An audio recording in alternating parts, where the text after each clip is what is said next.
Battling, having got in way of the attempted clearance. Jim Gannon. Oh, great flick of Alan Armstrong. Oh, what a beauty! This against Bradford, but here's Warburton! Yes! Oh! And trying to manufacture the shot, gets it away, yeah! Not got it clear. Please, sir! It's a cracker!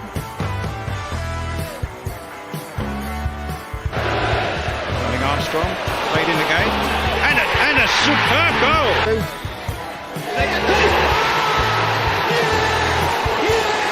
Tony did it. Stockport County are the champions of League Two.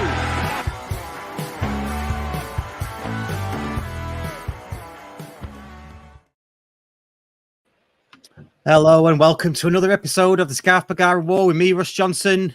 Ready for your weekly helping of county news, views and opinion in collaboration with the TalkSport Fan Network and part of Mentel, our charity partners for 2024. Delighted to be joined this week by Waggy, who's back from his jollies. You all right, mate? Hello, how are we doing? All right. Yeah, how did your holiday go? Was it all right? I believe it was okay. Yeah, it was pretty good. Okay. I went on a 9-day Caribbean cruise from Miami, and we paid for the drinks package. So it was pretty much cocktails for breakfast, lunch, dinner, tea, supper, and bits in between. So it was good. Nice. Happy birthday, by the way. I don't know what day it was or is, but happy birthday, whatever day it is for your beginning 50th. Of the month. So now, yeah, I'm officially an old bastard. Right. Excellent. So are you celebrating all month for your 50th, basically? Yeah, pretty much. Yeah. I'll brilliant. That as well. Yeah, absolutely brilliant. Excellent stuff. And delighted to be joined as well by regular of the podcast and team member now, Andy Redding. You okay, mate? Yeah, all right. Apart from the internet again, which I'll put out now because obviously Jimmy will be all over it. So, yeah. It's fine, mate. It's fine. So if I go, I'm coming back on my phone. Right, fair enough. At least this time we've got a contingency plan, haven't we? That's the main thing. Excellent stuff. Yeah. We have got a fan guest for this evening, but before we get said fan guest out, let me tell you what we're going to be discussing on this week's podcast. We're going to obviously discuss the fixtures. They were out this morning at 9:00, and I think it's fair to say pretty interesting. So we'll get everybody's view on that and everybody in the comments as well. We'll talk a bit about Lewis Bate and probably mention Ethan Mann because he's an emerging talent acquisition that we signed today as well. Recording this on Wednesday, obviously. We'll talk about the EP developments that came out this week, kind of, and there'll be a bit more detail on that. So we'll if we've got time, we'll go into a bit of detail on that, and of course we will talk about England. We are. For those that are watching the YouTube video, we are wearing our England apparel. No, I've got me new county training top on. Oh, have you? that's not city blue. Well, it can't be. You can't be. I don't wear colours, so. Yeah, you don't, do you? That's interesting. That's an interesting one. Well, that's a lie. The only colours I did wear was the one that had on the back "Get Waggy Sacked." This is true. Friend of the show. Yeah. So we will talk a bit about England. I mean, we'll try not to bore everybody to death talking about England. I think we just have to watch him for that. But before we get our fan guest out, I just wanted to mention we are obviously on Patreon. We've made some changes to our package and what we offer as a podcast going into next season. So we've got over 50 Patreon members now. So if you're not a Patreon member, it's well worth joining up. You get all the podcasts ad free. But you know, let's be honest. Everybody gets the podcast free anyway. You just have to listen to the ads. And we're going to change it slightly that the podcasts come out as soon as we are done with them. So as soon as we publish them, they're available. They're going to be available to everybody. The only difference is if you're a Patreon member, you get those ad free. As a Patreon member, also you get exclusive special guest pods. They'll be just for Patreon members, and also we're going to do a monthly giveaway on the last Wednesday of every month, just for Patreon members. So it's well worth £3 a month. Plus, you will be supporting the pod as well. So please do think about that. And obviously, we did it last season, but starting in when the fixtures start in August, there'll be 2 podcasts a week. The Courtyard Club Call will be available on Monday at 1:00 every Monday, giving you give or take maybe a few minutes, giving you the immediate reaction from the Saturday game as early as we can get it to you, and then obviously the Wednesday pod as well.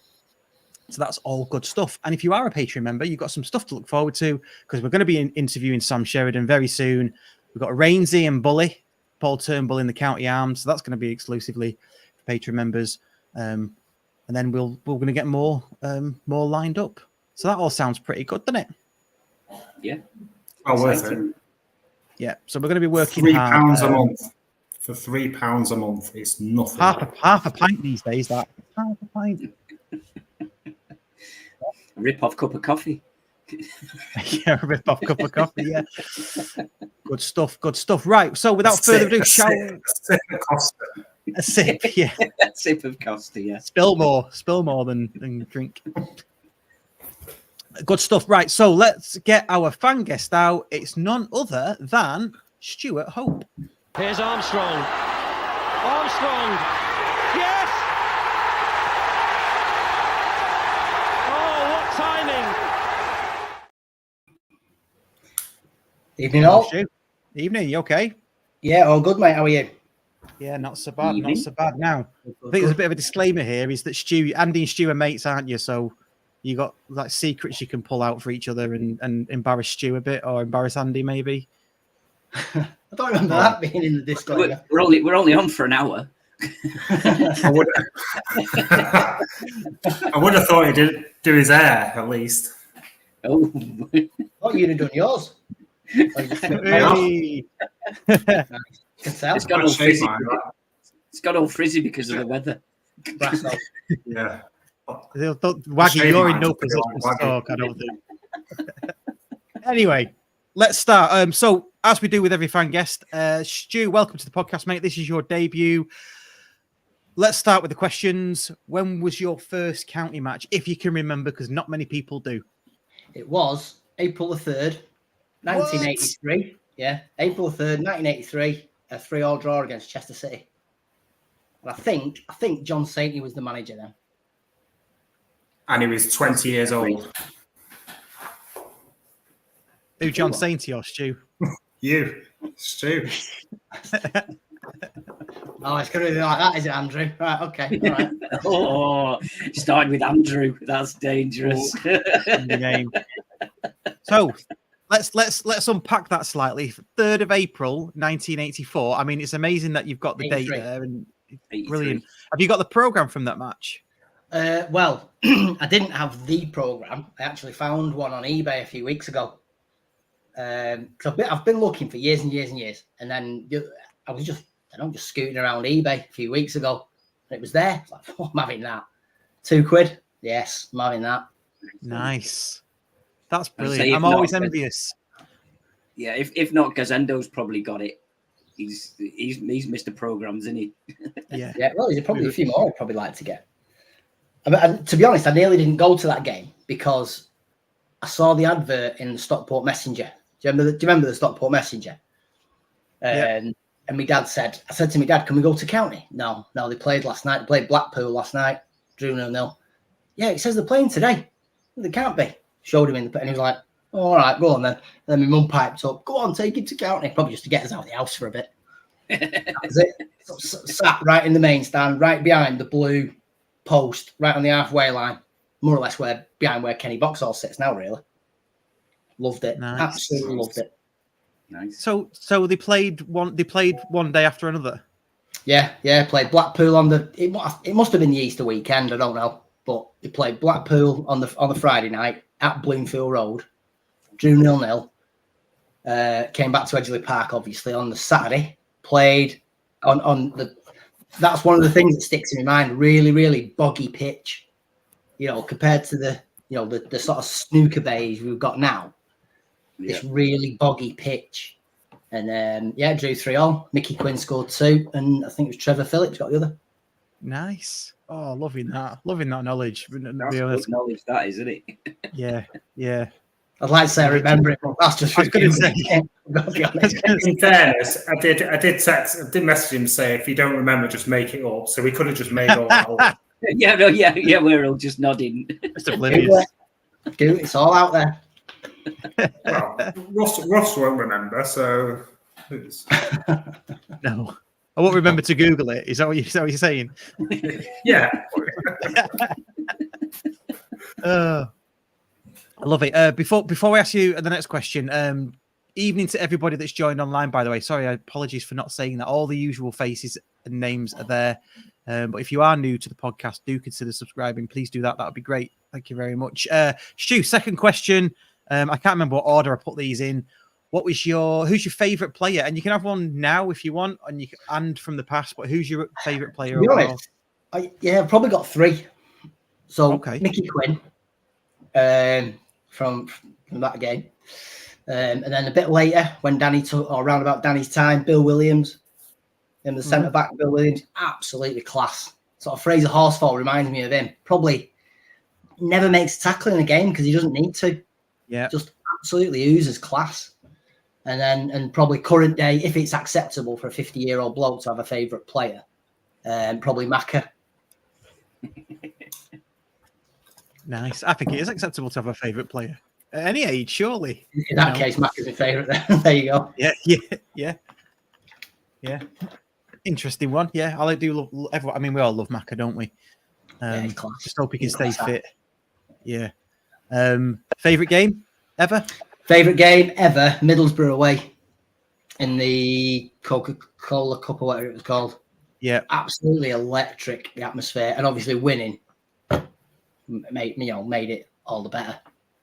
But, a full day on the bay, going to Middlesbrough, absolutely bouncing out. It was a toss-up between that and Blackburn. Absolutely bouncing and getting a win. Great. Brilliant. Yeah. Yeah, I was at both of those. Waggy, were you at both of those? No, I don't think I went to the away games during that season. I think I was generally out clubbing somewhere. So related. Fair enough. Andy, what about you? Was you at those games? No, not the Middlesbrough one. But my memory's that far back's vague. Because my first game was the Ian Dowie game.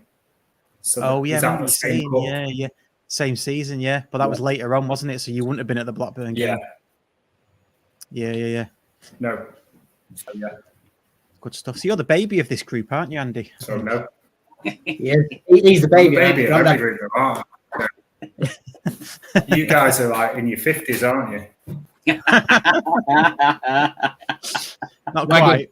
Waggy, I made my 50th last for a whole month as well, mate. So you're all right. You crack on. Yeah. I only got 4 more days left, so make the most of it. You need to nail it. Phil Lloyd says winning and losing the same game, which was Middlesbrough away, wasn't it? So we won the game, we won the battle, but lost the war. Right. Let's say that. Yeah, Ravanelli elbowed Flinney, didn't he? He did, yeah, he did. Second, I think. Anthony Nixon says the only away game he missed on that cut run was Southampton away. I was at Southampton away. That's my favourite ever game. If anybody ever asked me the question, I was at Southampton away. I think there's about 500 of us, something like that. In fairness, Ross, you asked the questions. This is right. This is true. Yeah. Thanks for that, Andy. Thanks for reminding me of who's the boss. Who's the question master? I like it. Stu, final question. To get that one in. Stu, final question. Favourite goal? Favourite goal? Mally Brown against Rochdale, Boxing Day 1989. What? Absolute screamer into the top right-hand corner at the railway end. I was again loving this knowledge. I knew he was going to ask us these questions. I was trying to Google it, could not find it anywhere. If anybody can find that goal, honestly, you've got to see it. Absolute screamer. We'll put that out to everybody that's listening, and obviously people who are online now. Mally Brown, 1988, yeah? Yeah, Malcolm Brown, Rochdale at home, Boxing Day. Well, I think it would have been 89, won't it? Because it was a season we got spanked in the playoffs. Right. So, yeah, Real. Mally Brown, top corner, railway. What was it like? Just top corner out there. Oh, honestly. Lovely stuff. Lovely stuff. Right. Good stuff. Welcome to the Scarf Bagara War for this episode. Thank you very much, sir. No problem. No problem. Right. Let's kick things off then with, the fixtures got released today. There's no better place to start. Before we get into the fixtures in terms of the league, it's worth pointing out that we've got some friendlies before that. We are playing, I think the first one's Chester a week on Saturday, isn't it? Is that 6th of July? Then Oldham. Then Derby, obviously, over in Spain in Pinatar, which I'm going to with Jimmy from the podcast and Dan from the podcast. Then we've got Barrow. Then we've got Stoke. And I think that's it before.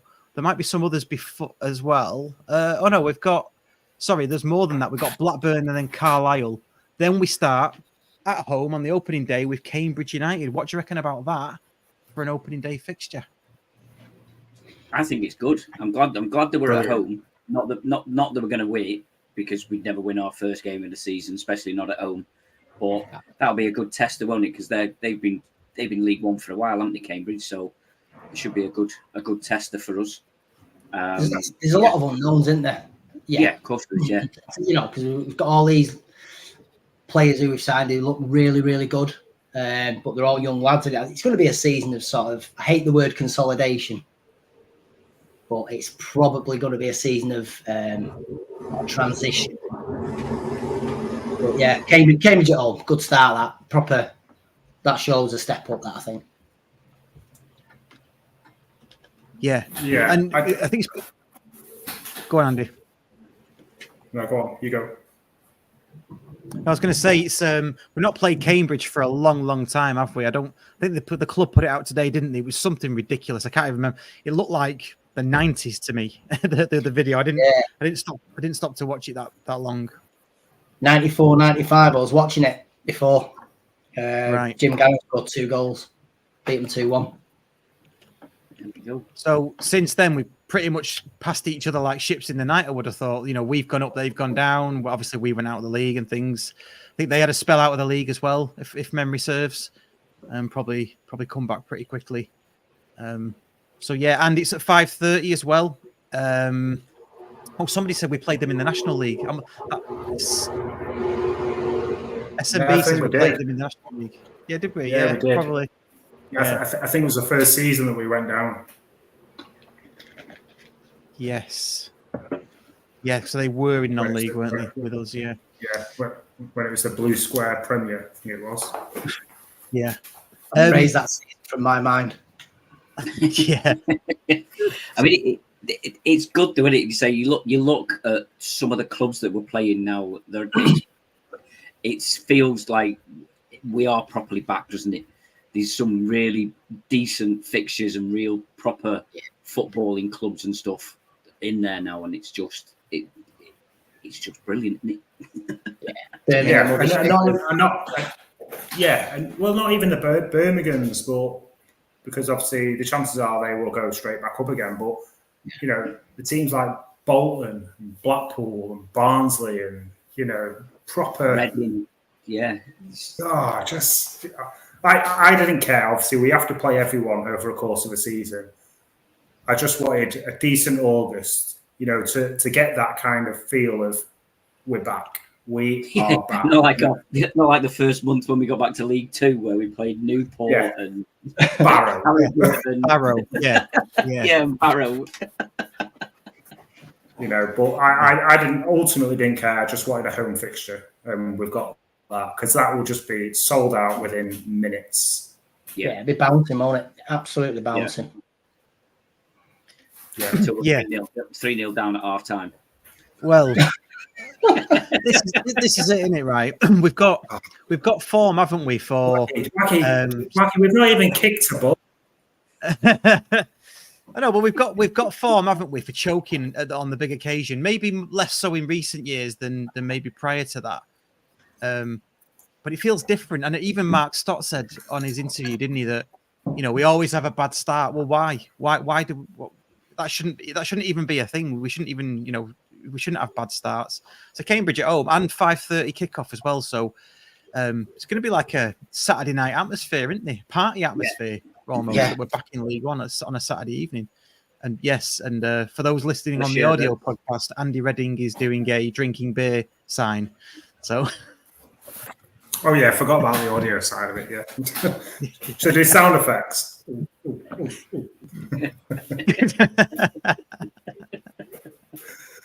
So, Cambridge at home on the opening day, the EFL Cup, let's call it the Carabao Cup or the League Cup. The draw for that is tomorrow, so Thursday. So we won't know who we've got in that, but that'll be in the week. And then we got Blackpool away in August, which and lots of people are happy about, assuming that the weather will be kind. I take it, Stu, you've been to Blackpool many times, have you, away? Twice I've been. It was a 4-1 win. I can't remember what year it was, and we got spanked 3-0 the second set. 3-0, 3-1, something like that. But I won't be going this year. I didn't get a season ticket, but I won't be going. I think it depends how many they give us, though, doesn't it? Because there's a lot. I've seen a lot of things that saying that you only get 2,000 away tickets, but then there was some of them that have got 3,500. So anything from that, it's. I mean, I think, especially with it being our first away game and it being in August and it being Blackpool, I think those tickets are going to go very, very quickly. Even if it is 3,500, I reckon we could easily take 3,500 there for the first away game. Yeah, easy. I think they could do a bolt and give us 5,000, and we'd probably sell them for our first away match in League One. I think that's definitely doable. So everyone's looking forward to Blackpool away. Then Bristol Rovers at home and Mansfield away. So three good ones to start with. I think Cambridge, Blackpool, and Bristol Rovers. The Bristol Street Motors Trophy's been done as well, so we know we've got Tranmere and Accrington Stanley, and the under-21 team, I think, gets done tomorrow on Sky Sports, so that's something to look forward to. Any particular preference on who we get in the under-21s, or should we just move on? Just move on. Nobody just move on. Just move on.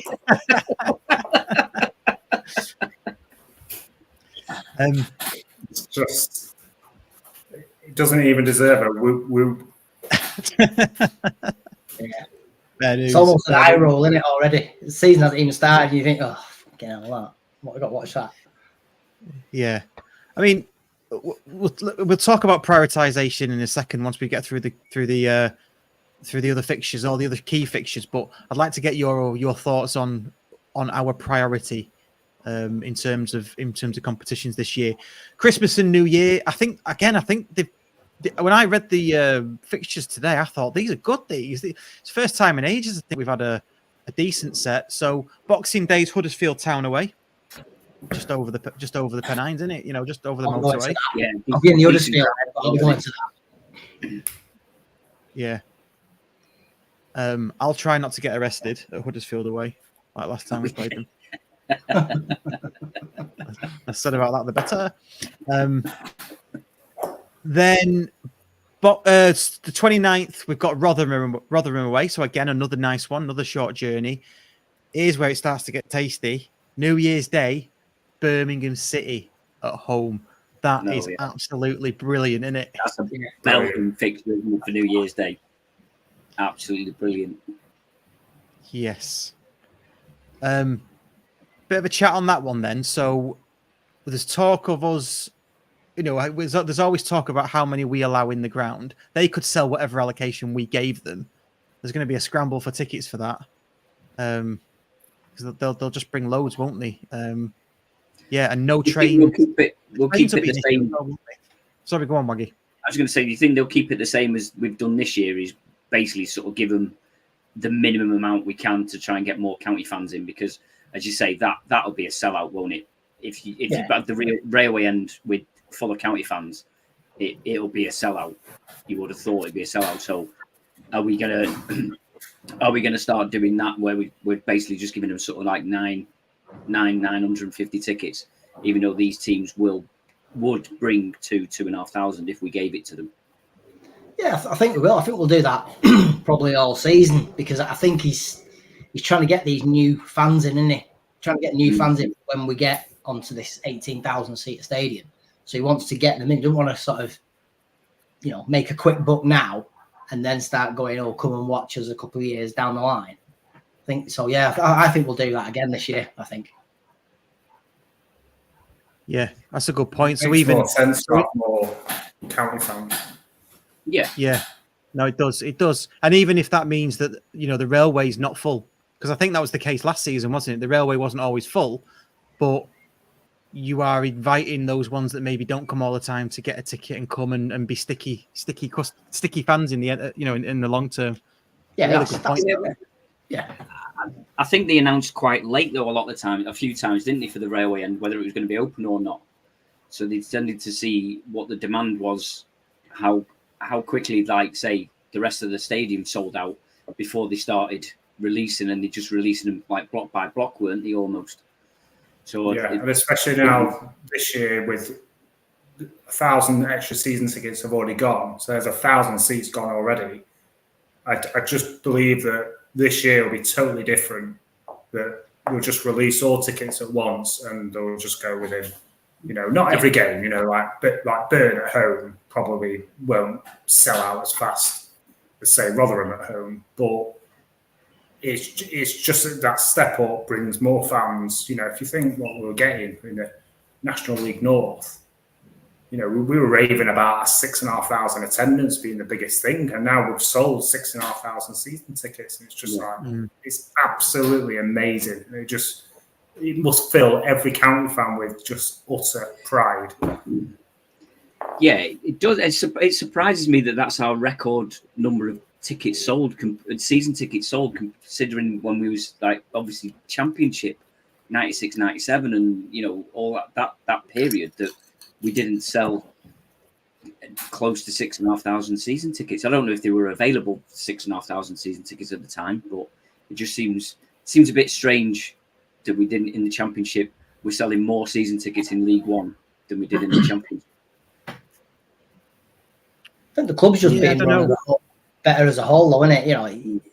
He's obviously got to marketing the club a lot better. The style of football's a lot better, so it's a bigger draw to people. Yeah, and football's it's a different beast compared to what it was in the 90s, isn't it? It's grown so much. The Premier League and all that's filtered down. I think the attendances across the patch have all increased massively, aren't they? So so it stands to reason that it's going to be bigger.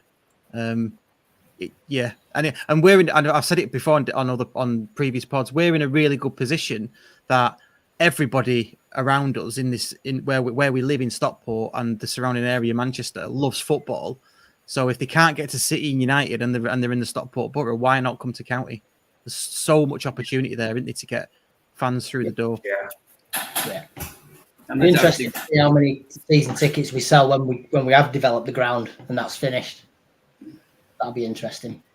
Yeah, it will be. We'll talk about the developments shortly. Back onto the fixtures then. So that's the Christmas and New Year fixtures. Obviously, there's the FA Cup third round should we reach that on the 4th of Jan, but we're due to play Mansfield at home. So Mansfield away and Mansfield at home will have done and dusted with them by early Jan. Then the last 5, including Easter. So if we start with Easter then, we've got Rotherham at home, Peterborough away on Good Friday, and then Easter Monday, it's Huddersfield Town at home. So again, some proper hasty ones there. They're just all good fixtures, aren't they? They say it's just proper football clubs. There's no like sort of tin pot ones or anything like that, really. Is there? Apart from Wrexham.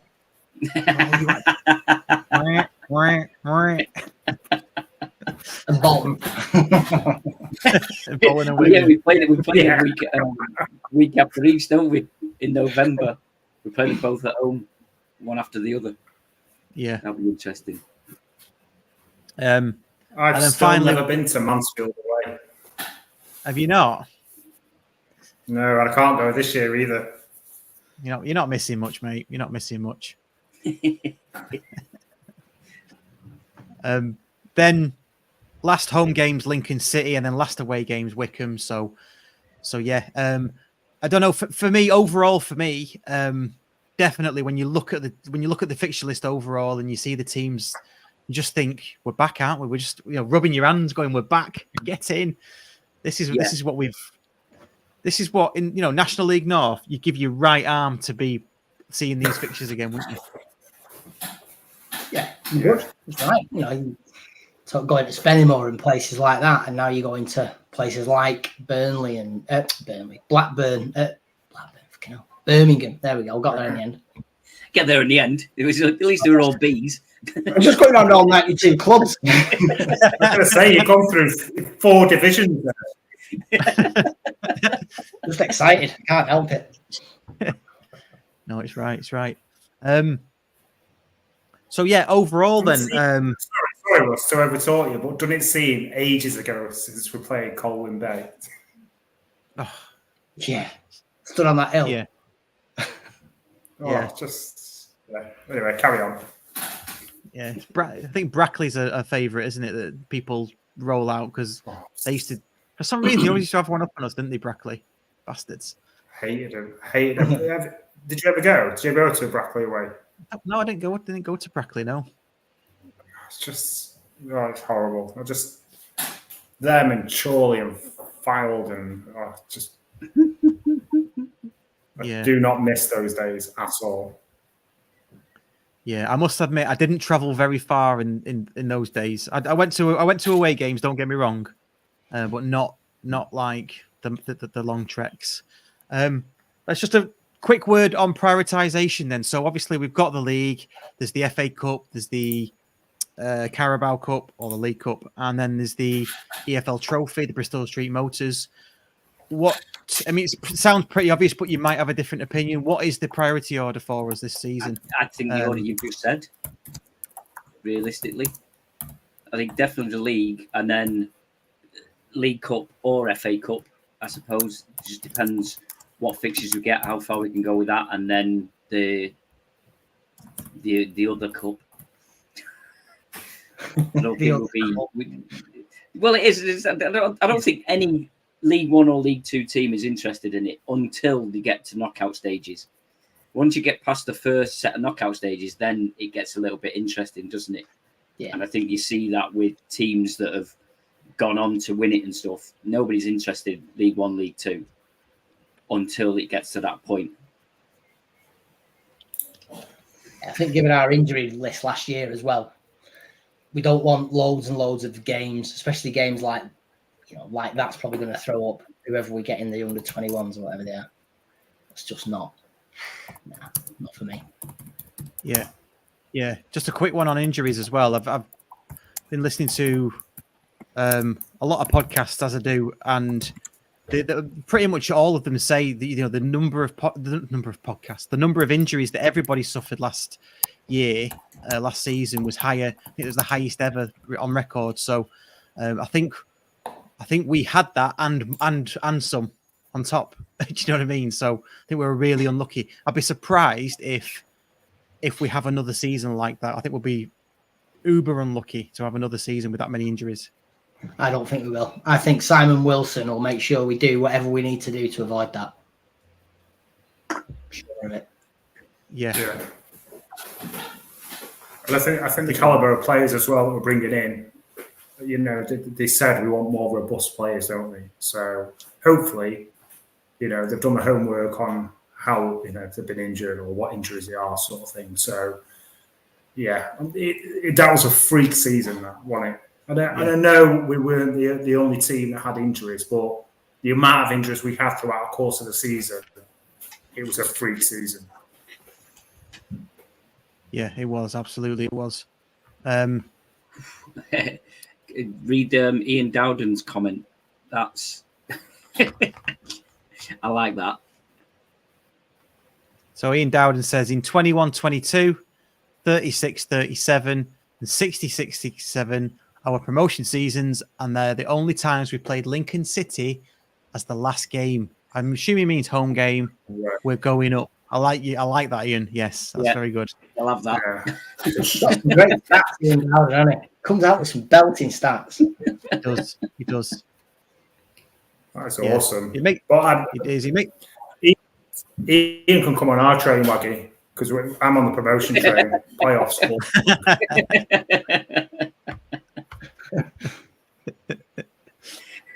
I like it. I like it.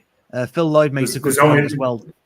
There's only me, Waggy, and Ian on there at the moment. So if anyone else wants to jump on that, feel free. jump on it. I'm driving it, mate. Choo choo. Joking. Most pessimistic person I know. Pessimistic? I'm not pessimistic. I'm just a realist. That's all I am. Everyone's pessimistic compared to you, Andy. You are. Everyone's pessimistic compared to you. I'm just so optimistic. We could lose the game 8-0 and I'd still find a positive out of it. Oh, so annoying. So annoying. There's nothing wrong with that. It's a good outlook to have. It's a good outlook in life. Anyway, this comment, Phil Lloyd says, we've almost got 3 new signings with Rydell, Stretton and Collar back from injury, and you cannot ignore that because that is Stretton and Rydell particularly could be they could be the season where they sort of rise up again, Rise up. There's a song that's I can't see it with Stratton. I don't know. I just don't. I'm not seeing enough of him, and I know he's been injured and what have you. To say he's not played. The few games. No, I know, but the few games he did play before he got injured, he didn't really set the world on fire, did he? When he was on loan with us, wasn't he? As well, was it in the National League when he was on loan with us? Yeah, it was good then. How long has he got left on his contract? A year, 12 months, I think. So is this his last year? Right. Then perhaps he's one of those who'd looking to get money for maybe, and perhaps in January he'll be on his way maybe. Yeah, runs out end of June 2025. Right. He might prove me wrong, and I hope he does. But at the moment, I think we need cover or someone else because we don't want to go into a season and obviously he doesn't fire on all cylinders. Yeah. I think we'll bring another striker in, won't we? Because what have we got at the minute? Woods, Tance, Alafi, yeah. And Stretch. Alafi and Stretch. So I think we'll bring another one in. But I don't know. There's got to be striker and goalkeeper, plural probably, unless we promote one from the youth system. I'm not speaking about goalkeepers. I'm not allowed. No. No, it's probably best. It's probably for the best, Andy. It's probably for the best. Good stuff, right? That's the fixtures and that's the prioritization. A quick word on Lewis Bate. Has come in on a 3-year deal, I think. Was on loan at NK Dons at the second half of last season, or a bit more than that. I think he was one of Mike Williams' signings, they went on that really great run. He's a defensive central midfielder, I believe. What are we thinking? Are we thinking Crowsdale version 3.0 here for Lewis Bate? I've got one word, and it's marquee. Really? You think it's that big? Yeah. What a signing! When you look at his highlights video, he seems to have a lot of skill going past players and a lot of creativity. So I don't know. I kind of sort of maybe see him as a 10, maybe taking over the Sash role. Really? Perhaps. I don't know. It depends where Jay Mingy plays, I suppose. I think he'll play defensive mid. And Connolly as well, isn't he? Because I think the transfer market, they say Callum Connolly's a defensive midfielder as well. So it just depends. But he's rated at 1 million for the market value on transfer market. So that's a brilliant signing. I say he's Leeds for 3 years, wasn't he? Yeah. He's captain Chelsea's under 18s, got them to the FA Youth Cup. Declined a contract from them, went to Leeds, played in the Premier League for Leeds, played in the FA Cup for them. So and then he went on loan. It was at Oxford, I think, was that League One. Played 35 games or something like that for them. And then on MK Dons last year. And Challenger said as well that we were chasing him. We tried getting him in January, didn't we? And then as soon as he said that Leeds were going to be releasing him, it was like, right, we're straight on it and got him. And apparently, reading the write-up on the website, it's saying that there was other clubs higher up that were after him as well. So, as I think Andy said, it's marquee signing. That's an amazing signing to get someone like that in. And also, where did I read it or see it? He turned down a contract at Chelsea. I think Lampard offered him a new deal, and he turned it down because he wanted first team football. So that's when he went to Leeds. Yeah, that was for £1.5 million as well, wasn't it? That? Is that how much they paid for him? I think so. I'm sure. Yeah, well, Stu, we don't need to guess because Ian Dowden's come in again and said Leeds paid 1.5 million for him. Look at that. Villa only paid 1 million for Barry. The lad is class. This is what really gets me excited about County. Like the players, somebody's put in the pulling power. Yeah, it's just unbelievable now. We're signing some really, really top draw players. The likes we've not seen since we were last in League One and we Championship. were probably Championship. So I think these players are going to arguably be better. Maybe not this coming season, but I think the season, first team football, being coached by Charlie and Co. Season after, I think they will absolutely tear it up. I really do. Can you imagine that midfield with Bates and Powell? It's just going to be. They're going to rip people apart. Literally, God, I am so excited. Do we think that Powell will sort of maybe drop back and be that defensive midfielder and be more of a quarterback for these players that can run forever? Yeah, exactly. Yeah. Yeah, that's what I mean. You know what I mean? Is he going to be? I know he's not a Crowsdale. He's not that type of player. But can we just have him sitting in front of the defense and just start pinging balls out to these guys because they all seem rapid as well, don't they? You know what I mean? They've got a good pace about them and stuff, and they want to receive the ball. So. Sorry, I know I've got a delay, so I apologise. This will get sorted for my next appearance.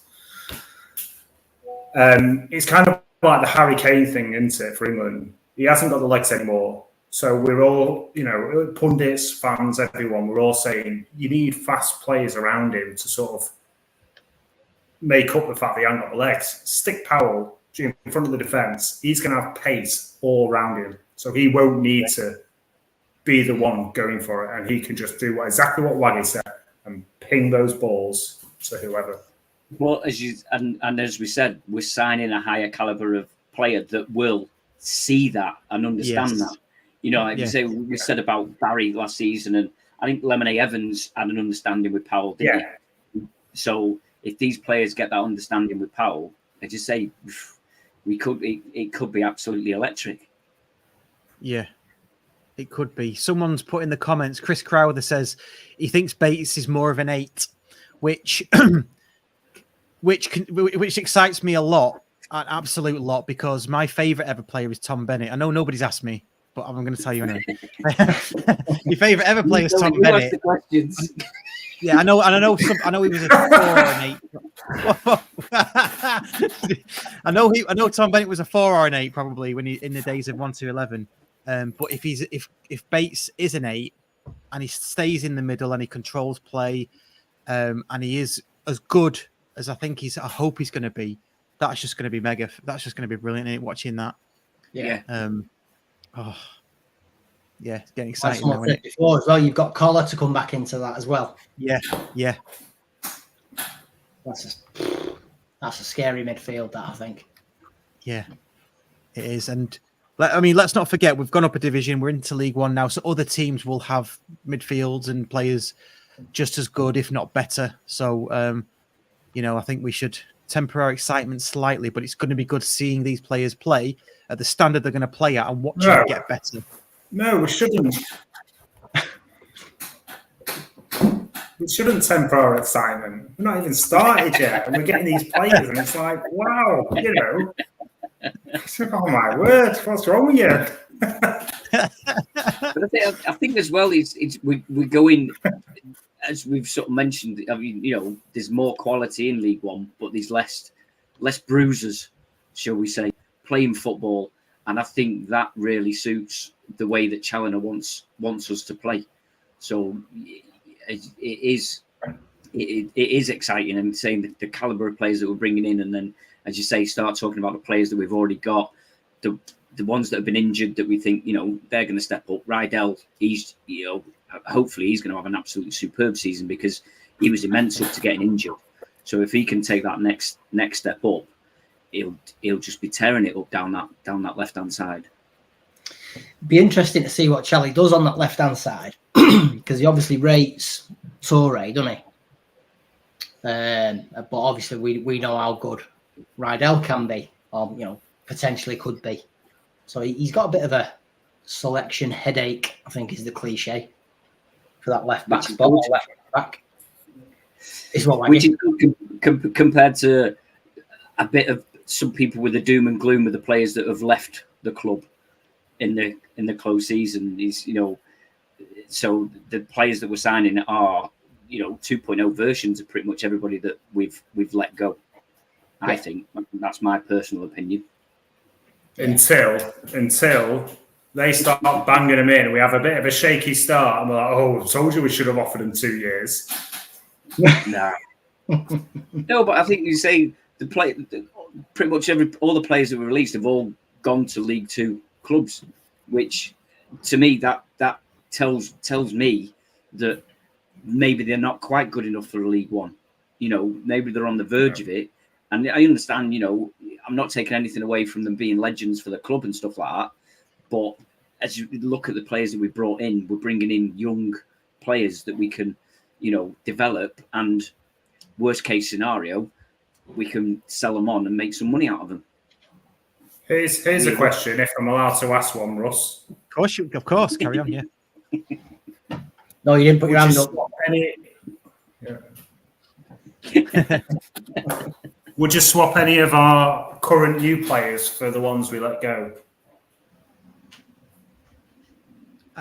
Mine's a no. I don't think so. Having not seen them play yet, I mean that's there's a big difference there, isn't it? But no, just on paper.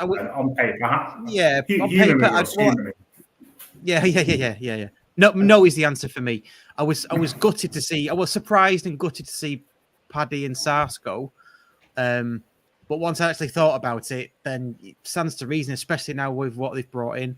And maybe not up front, but definitely in midfield. So my answer is no, because I don't want to. I hate to say it, but trust the process. It's more than that, really, because you see what is happening. Everything's being delivered that's been promised. You know, we're not making mistakes where you can see it's gone wrong yet. So I just I kind of not blindly trust everything they're doing, but with a high degree of confidence. Don't know, Stu, Waggy, what do you think? Yeah. Just the players that have left, like you say, Paddy and Sars are legends for the club, and they've got us where we are. But at the end of the day, they're at the back end of the career. So I'd like to have had them in the dressing room for the experience with these younger lads and stuff like that. But I still think we've got enough experience in the dressing room to still help develop these lads. So for me, no, I'm quite happy with what we've got so far. And I think, as Chris Crowther has mentioned there, we've not actually replaced Paddy yet. No, realistically, we've not replaced a new striker. So that'll be when we sign Louis Barry. What do you think, Stu? No, I agree with you. I totally agree with you. I thought Paddy or Sars, one of them would stay for the experience, just to have that in the dressing room, I think. But no, like Russ said, I wouldn't great players, did a brilliant job. But I'm happy with the business we've done, and I think I think it bodes well, probably for the future. Maybe not next season, but we're not going to get relegated or anything daft. But I think, like I said before, the season after, I think they'll be absolutely mustard. Yep, 3-year plan. Love it. Time's cracking on. It's 50 minutes already gone. Let's just move quickly on to EP development. So more details come out now. There was an application sent to, I think, the council. So the application was received, and the verification of that application being received was approved. If that makes sense, because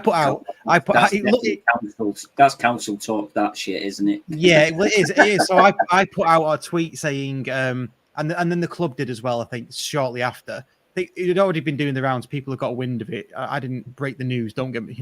That never happens. This podcast doesn't break news. Let's just get that straight.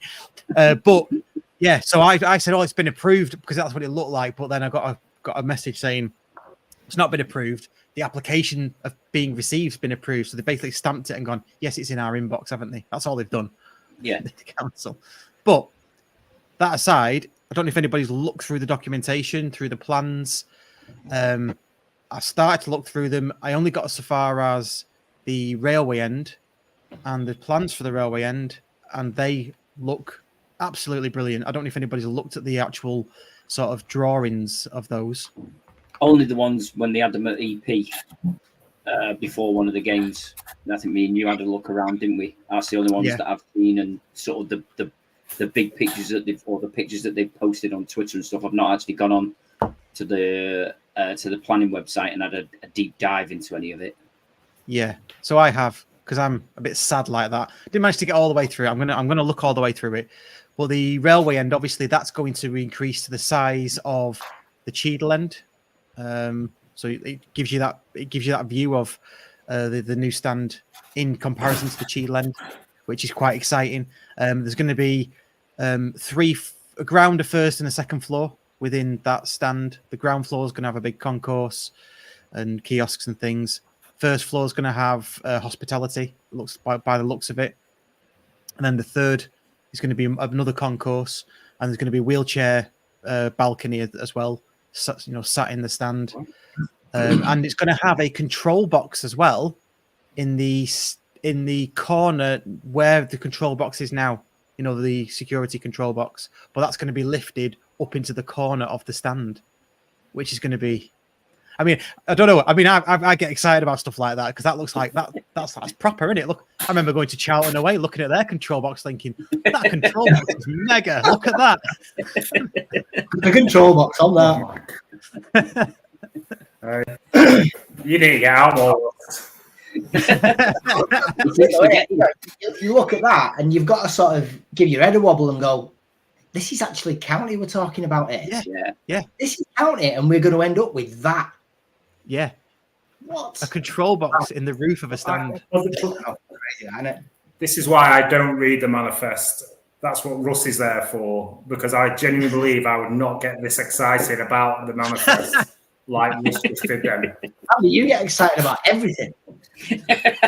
Not when it comes to reading more than 2 paragraphs, I don't. You can. I'm joking. That's harsh, that, isn't it, mate? Flipping, that's proper. Not getting invited back now, am I? That's it. Nope. And even if you do, I'm not sending you the link. All right. That was that. So there's more details. So I need to read the rest. But yeah, I don't. If you haven't looked at it, anybody listening, obviously Andy's not interested. But Waggy, Stu, anybody else, if you haven't looked already, have a look. Go in and have a look at the detail. It's pretty impressive, and there's a lot. Ian Downer says just one sec. Ian Downer says, Russ, it's not in the roof. It's just at the back top left. Yeah, isn't that what I said? It's like in. I didn't say it was in the roof, did I? Just sort of in whatever, yeah. Yeah, it's up in Ian, the it's there. It's in, it's a proper control box that's not on the ground. Yeah, it's not a porta cabin, Ian. That's what I'm now. Better than what we've got now. Yes, exactly. Yeah. Yeah. That is what I was getting at. So they look really exciting. Okay. Shall we move on to England? No.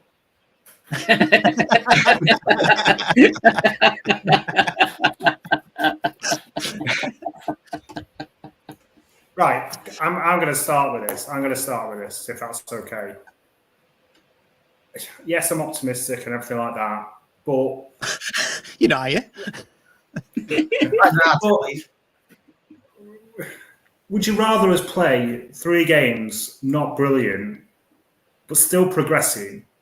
If we play 3 games and absolutely set the world on fire and then get beat in the 16th round, no one's going to be talking about how well we played in the group stages. They're just going to be negging about, obviously, getting beat. So if we play pretty badly but keep progressing and we win it, no one's going to go, oh, yeah, but we had 3 bad games in the group stage, are we? Yeah. So that's the my group, thing. the group Just stage, go with it, you know. Yeah. No one's played brilliant. There's been a handful of games. Yeah, that's it. If you even look at Italy, they've been a bit not up to their usual standard. Let's say that. You know, I think the problem with England, I think they just seem to lack a bit of confidence at the minute. You know, there's so many misplaced passes that you'd expect these elite players to be able to make. I don't know. They just don't seem to be able to do that. I think as well. I think. Yeah, go on. I was going to say, I think Kane and Bellingham have not quite looked on it. I don't know if they. I know Kane has not really played much. He's coming back from an injury. Whether or not that's it, and Bellingham he's just not. But I think they changed it a bit, didn't they?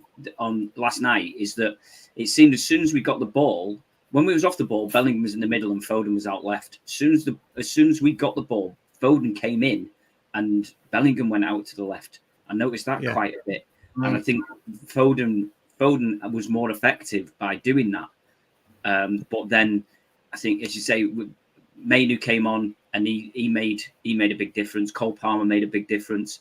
I don't think there was enough time really for Gordon to show what he's got. So, as you say, we've not played well, but we've finished top of the group. So, and they keep saying it. I'm not really asked which side of the draw we're on, because at the end of the day, you need to beat what's in front of you, and if it's the best teams in the competition, you've got to beat the best teams in the competition. So it doesn't really matter if it's possibly better for us, but every team that we're going to play is going to be the underdog, and some teams, they're going to raise their game to try and get the scalp of beating England.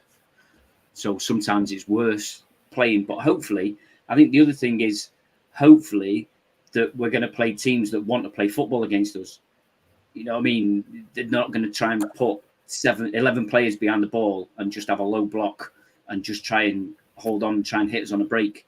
So hopefully people are getting a bit more expressive, trying to win games. Then it helps us out. Similar to, how County play, isn't it? That's what I was saying, Waggy. I was watching it last night and it felt like when Charlie sets us up to sort of draw teams onto us and then pick them off. That's what it felt like, And I was thinking, I'll say it on the podcast tomorrow night. And I thought, no, if I say it's like County, I'm going to get absolutely rinsed. But Waggy said it first, so there you go. Yeah. I did just say, doesn't matter. We're out of the group stage. We're top of the group. Hopefully, I think it's likely that we're going to be playing the Dutch, isn't it? Playing the Netherlands. Yes, Sunday at 5, likely to be. And I don't think they'd look convincing. I think they're the same as what they've always been. Is that on paper they've got a very good 11 individuals, but as a team they don't generally don't like playing together, or they don't gel together as much. So I think we've got a real good chance if it is against the Dutch. I'd prefer to play the Dutch because they will be they'll be trying to come at us a bit more. We've been updated. Dave Wright, friend of the pod, As things stand, England are currently playing Slovakia on Sunday. So I don't get all this. It's a bit, even before this, they brought this in, it was a bit too complicated for me. But I mean, it's just another game where they're going to sit 11 men behind the ball. And it's like, because we've not played teams that have been going for it, attacking. And this is the other thing about group stage football as well, is teams are playing for a draw, knowing that they can still get through. So they're not going to play attacking. So, but one thing, what Stu said earlier, that we've got players that are chomping at the bit, like Manu, Palmer, how much did they affect that last 10, 15 minutes? Yeah. So especially when Palmer came on yesterday.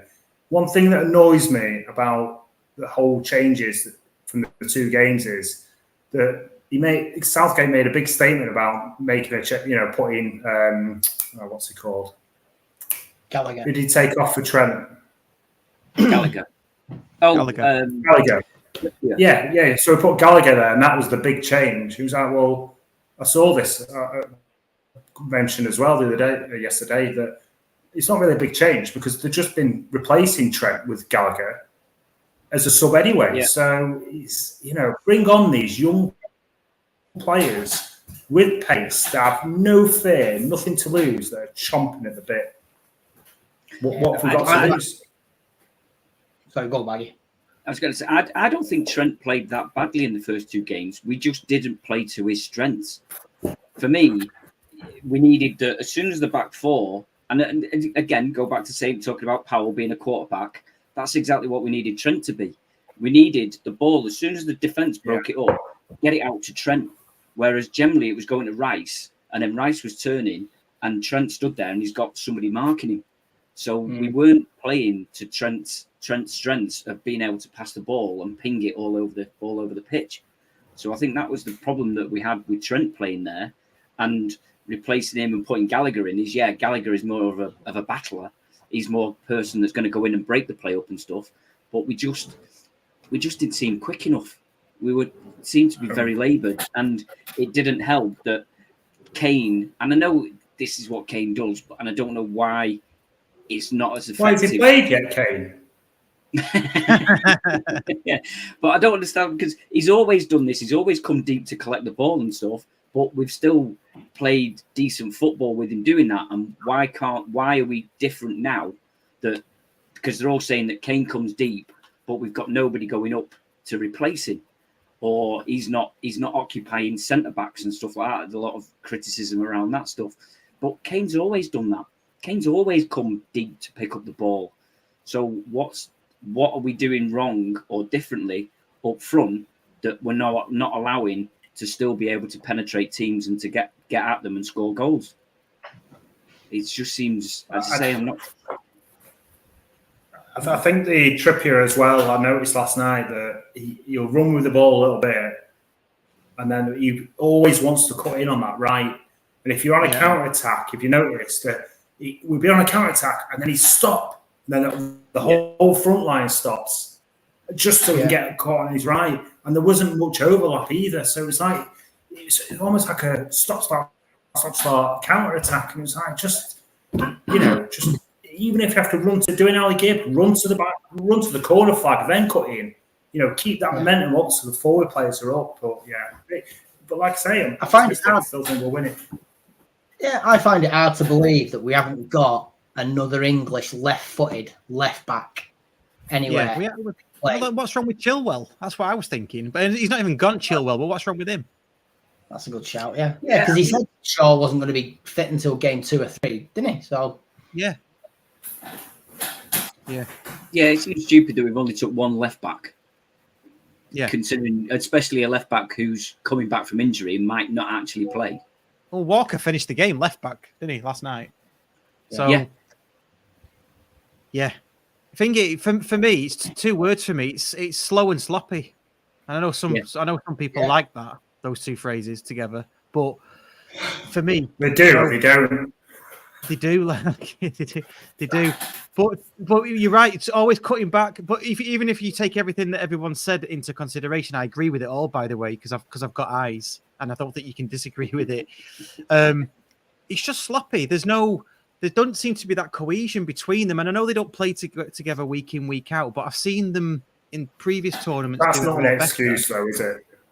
That can't be an excuse. You're right. No, it's not an excuse. It's not because, like I say, they've played tournaments before where they played a lot better, but just how sloppy it is, and you could put it down to the pitch. I don't know, but other teams don't seem to be doing what we're doing. It just is. It's peak Rusk, isn't it? It's sideways passing. Yeah. They're just going backwards all the time, slowing the play down, and then when they do try to pull some passes together, it's sloppy, and that all culminates in what we're seeing, I think. Yeah. Did you see that GIF of that? It's a one picture at the top with a guy saying on the phone, going, "What? So I have to have a shot every time England pass it backwards," and then the next picture below, you just see him like that. It's like absolutely. Yeah, that was you at Notts County on it, Andy. Oh, I don't even start. That's pretty much me at every home game. But it is what it is. I think I'm always looking like when County were like this, when County was shit. I always went into the next game believing they're going to do something's going to click and they're going to be better. And I'm just thinking that with England, we've definitely got the players to do it. I just hope that when we go to the Sunday's match, whoever that's against, that we turn into the team that got us to the final. Yeah, I think he's got to give. I think Mainoo's got to start. I think you've got to give Palmer a start. Yeah. And I'd say Foden's gone home today, hasn't he? I know it's only like an hour or two, an hour and a half before he can get back. But it depends if he's away for a couple of days. It's then give Gordon a chance, or give somebody else a chance on that left hand side. Or I think Mainoo's definitely got to start, and I would definitely start Palmer because they're exciting and they want to get the ball and they want to drive forward. I think that can only help us. I'd give that. What's he called? I'd give that Harry Kane a go up front as well. I heard he scored a couple of goals for England. What was that stat or something that Palmer has had more shots on target in the 7 minutes he's been on than Saka's had in the 216 minutes that he's played? Oh, do you know what? I feel like I'm being dragged into the negative train here. Oh, you are. No, let's stay positive. Let's stay positive Sunday. The positives people are... realise how good Saka can be. You are, mate. People realise how good Saka can be now, and they're doubling up on him. They're going in harder on him because he's a young lad, and he's only pretty slight, isn't he? Really, he's not a unit, a specimen. So, I don't know. Perhaps a change. Get Palmer on that right hand side, a bit more direct. Yeah, maybe. Didn't I hear right that Saka used to play left back or left wing back? 5 years ago or so, wasn't it? 5 or 6 years ago, he played left back. Well, yes, it surprised me that he's actually left-footed. I'd never sort of noticed that he was left-footed. Swap in for Trippier and get put. Yeah, well, why not? If he's a lefty, he's only going to go forward, isn't he? Especially if he's normally a winger. I've never even noticed that, Waggy. I'll have to watch that. Always assumed he was right-footed. I think so. Yeah, no, he was left wing back. Yeah, he was left wing back. I'm sure he was. Hang on a minute, right? Are we having a discussion about whether Saka's left-footed or not, or right-footed? Is that what we're doing? Really? I mean, he's the most left-footed inside forward in the world. Surely, I mean, he's just left-footed. I don't think he uses his right foot, does he? I'm on a different planet. I've never realised or looked properly that he's actually left-footed. It's never. Oh, right. It's just because he plays on the right wing. It's never sort of clicked that he is a left footer and he comes inside all the time. It's just never. Every day's a school day, Russ. Every day's a school day. I'd make a recommendation, Waggy, that you watch the football. I mean, I don't know, just put it out there.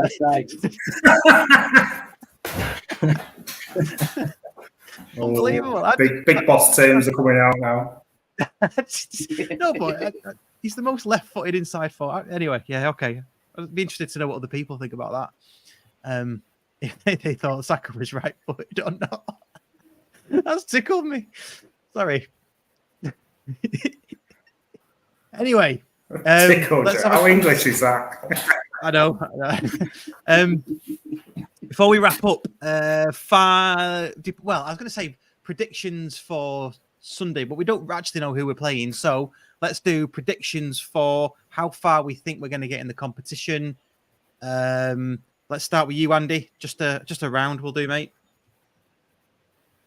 I genuinely believe we'll get to semi-finals, and then I think it's whoever we get from there. But I still think we've got a capable team of winning it. Cool. Regardless of which side we're on. I'm not just saying that because we're on the easy side. Yeah. You know, like Waggy said, we still have to beat whoever. I think we've got a strong chance of getting to semi-finals, no problems. Well, there'll always be problems. It's England, isn't it? But I think whoever we get there, you know, and how we get there will depend. But I still believe we've got the capable team to win it. Yeah, I've not really seen the draw and who's on our side and who's not. But I'd like to say semis, but probably quarters. Yeah, Waggy. Just for change. I'm going to final and winning it. Let's have it. Go on, Waggy. Go on. Let's get on that fucking happy train. We're going all the way. This is our time. And then once we make the semi-finals, because every time England made a major semi-finals, we've got promoted the next season. So there you go. Oh, that's a good one. We're winning it, and we're going up. Yeah, that's a good one. I like that. I love it. Yeah, I love it. Yeah, cool. I'm going to say quarters at a stretch semis, but I think Stu, you said quarters, didn't you? I think we'll probably, unless something dramatic changes and we start playing like 1974 Brazil or something. I don't know. I can't see it. 1966 England. Or 1960. Yeah, probably a better analogy. Probably a better analogy. Right, boys, let's think about wrapping it up there. Cheers, Andy. Cheers, Stu, for coming on. Cheers, Waggy. Cheers. Thank you. No worries. Just a quick mention before we go. Don't forget, 2 podcasts every week available to everybody. Patrons get it ad-free. So we got the Courtyard Club call out on Mondays at 1:00, and this podcast is out to everybody at 10:00 on a Wednesday. So if you're listening to this, you are going to be treated to 2 podcasts a week when the season starts, and patrons do get exclusive special guest pods just for patrons, and we've got that monthly giveaway as well, and you supporting the pod, and we'll try and do as many special guest pods as we can. We've got Sam Sheridan coming up, and then Razy and Bully in the County Arms before the season starts. If you want to be a fan guest on the show, do drop us a line. We're booked up all the way until mid-August now, but if you do, let us know. Even if you've been on before or you fancy it, you've not been on before, do give us a message. We'll arrange a date with you on a Wednesday live show, and you can come on and get involved. I think that is it. And of course, I'll be in Pinatar with James and Dan, and we'll do something while we're there as well. So that'll be fun. I'm going to do details haven't been finalised yet, and I'm still sorting through that. But I'm doing with my mate Ian a charity walk to Blackpool, of course, from Edgley Park to Bloomfield Road. Still called Bloomfield Road, isn't it? They haven't changed the name. They've just told me I think so. Yeah. It's probably got a name now, though, hasn't it? You know, like the Donkey Rock Arena or something. I don't know. The Control Box Stadium. Hey, don't be dissing the Control Box. It's got a brew room, you know. It's got its own brew room up there. Yeah, so it's about 23 hours walk. So we're just finalising details, and we might have another person coming on with us as well. But yeah, we're going to do it. Hopefully, it was like next year, April. So there's more time to sort of finalise and plan it. But yeah, it'd be good. And obviously, any money we raise is going to go to men's mental health. So, but I'll unveil links and everything like that. Yeah, get all the details of that sorted, and we will give proper announcements and details of it next week on the podcast. Yes, definitely. And as a podcast, we'll sponsor it as a podcast as well. So that'll we'll do that. We'll get you all t-shirts. Yeah, friend of the show t-shirts for your special walk. I'm going to donate that to Stuart Hope. Thanks, mate. Good Still, stuff. it still Right. says get Maggie sacked on the back. Right, boys. Cheers, thank you. And we will Cheers, see thank you. you next time. See you in a bit.